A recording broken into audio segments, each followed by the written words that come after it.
Hello, I will be talking about the trial of O.J. Simpson. Um, the trial of O.J. Simpson is extremely unique, and it's probably the most famous murder trial ever. I've been intrigued by this trial for a long time, and I've watched many documentaries about it and the Netflix series OJ versus the People, or the People versus OJ, and I've talked to people that lived through it and got their opinions.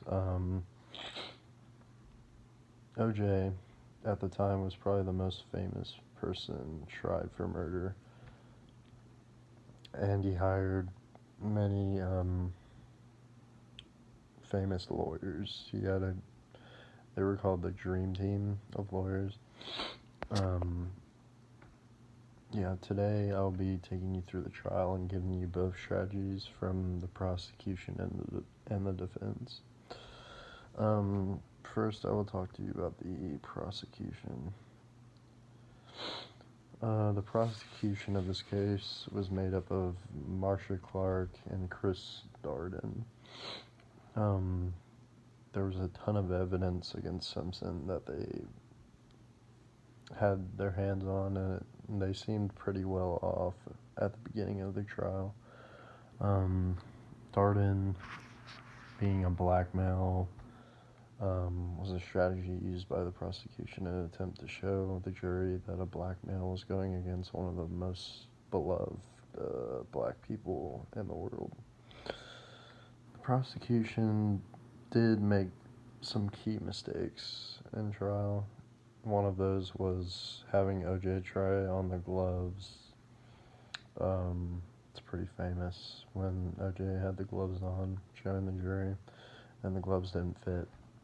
And that was a big turning point in the case.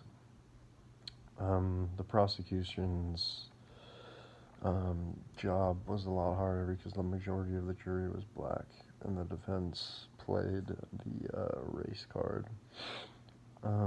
Now going into the defense, OJ's legal team was nicknamed the Dream Team. It was made up of Johnnie Cochran, Robert Shapiro, Alan Dershowitz, F. Lee Bailey, Barry Scheck, and Robert Kardashian. These names were some of the most famous names in the law at the time, and they were dealt the task of getting OJ off even with the mountain of evidence in their way. The defense's main focal point was that race was a huge part of the case. A huge turning point was when Detective Mark Furman was on the crime scene. He was on the crime scene, and he had been a known racist and had tapes, and there was tapes of him using racial slurs over and over again. Johnnie Cochran was amazing in the case. He manipulated the case and took the main focus off the evidence at hand. And the verdict came out on October 3rd, 1995, and OJ was acquitted of the murders of Nicole Brown and Ron Goldman.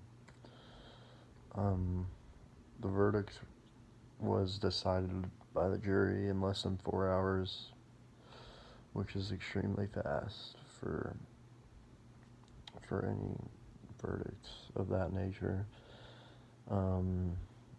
The jury being mostly black in the Furman situation seemed like a huge swing for the defense. In conclusion, I've told you about the murder case of O.J. Simpson. This case shook America and was must-watch TV every day. Thank you for listening.